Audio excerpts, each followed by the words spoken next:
Welcome to Busted Productions and Blunsdon Blogs documentary dealing with behind the scenes at the British Speedway Grand Prix held in the Millennium Stadium. This is part one of 3 short films and deals with Friday, practice day in the stadium. It's early morning, but people are already at work, but it is a marvellous resource. The track was put down on Monday and Tuesday, thoroughly prepared on Thursday, and is now ready for practice on Friday.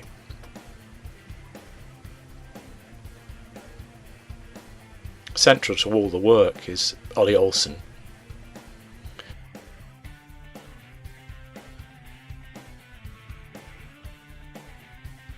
This is where the bikes come up into the holding area and then up the slope and onto the track.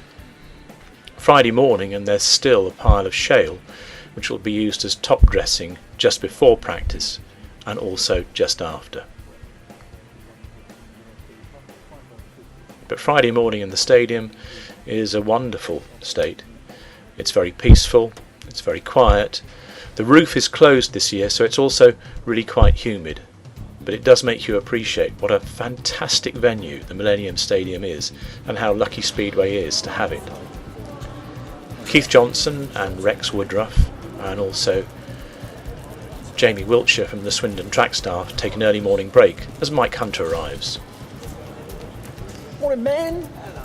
Hello.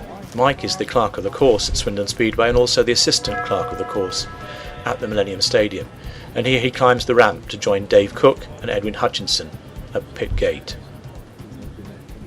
Ollie chats with another member of the Swindon track staff, John Nobbs.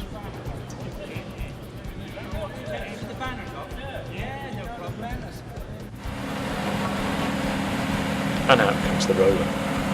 Although the track's been put down, rolled and layered, it still needs firming up. The surface is surprisingly spongy. This roller certainly does its work as Dave and Edwin close the pit gate. Well, we're standing here at pit gate. It's Friday, Millennium Stadium, British Speedway Grand Prix. I'm here with Michael Hunt, clerk of the course at Swindon Speedway, but also assistant clerk of the course here for the Grand Prix. Mike, what are your main duties going to be? Basically, I should imagine I'll be running around after the clerk of the course, doing all the fetching and carrying for what he requires.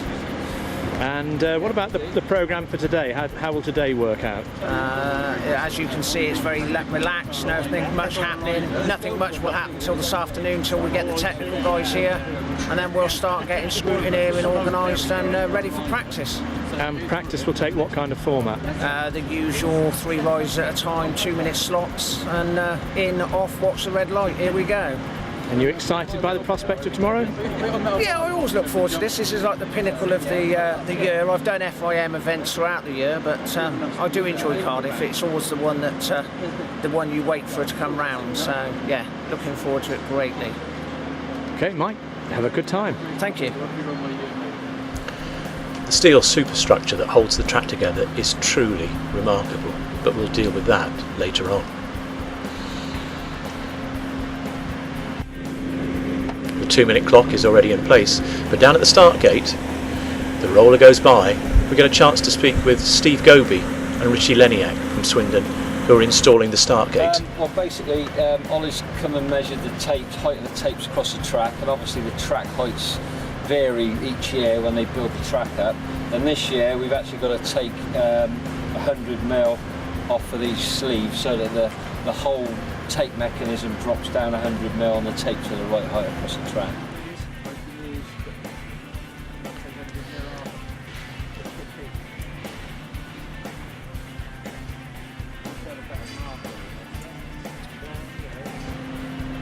The array of tractors that the Danish lads who install the track have at their beck and call are very impressive. And still the roller continues to rumble round the track. There are 2 graders, one a fixed bar grader and the second one a marvellously hydraulically driven grader with all manner of tools to make sure that the track condition and surface is always in the perfect condition.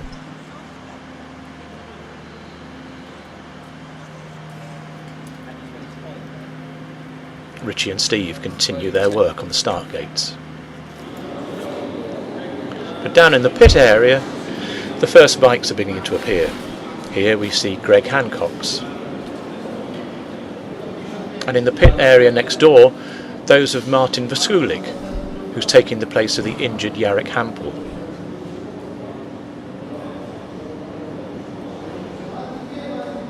Further down, Nicky Pedersen's crew have got their bikes out, but the rest of the pit area is still strangely quiet.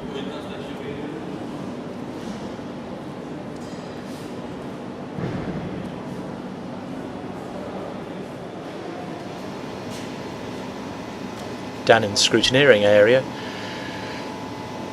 we find the studio where the interviews will be carried out, and where the draws for the semi-final and the final will be made, together with the individual interview area. But just around a corner we have the tunnel and the rise that leads up into the stadium. Once in the holding area, it's up the ramp made out of shale and out onto the track. Here we see Rex, Keith, Dave, Edwin and Rob Nobbs on duty.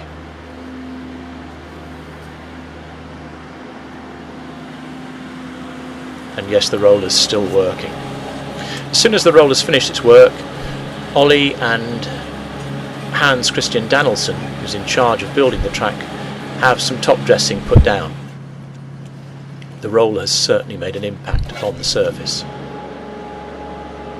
High up above Bend 2, the Sky Studio is being set up.